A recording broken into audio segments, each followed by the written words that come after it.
Publishing draft pages in WordPress is a simple process. Here's a step-by-step guide to take your draft page live. Access your draft page. Log into your WordPress admin dashboard.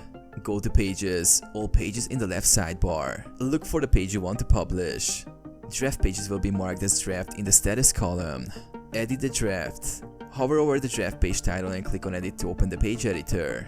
You'll be directed to the block editor or the classic editor, depending on your WordPress settings. Review and edit content. Before publishing, review the content of your draft. You can add or modify text, images, or other elements using the editor. Publish the page. Once satisfied with the content, look for the Publish box. In the Publish box, click the Publish button to make the page live on your site.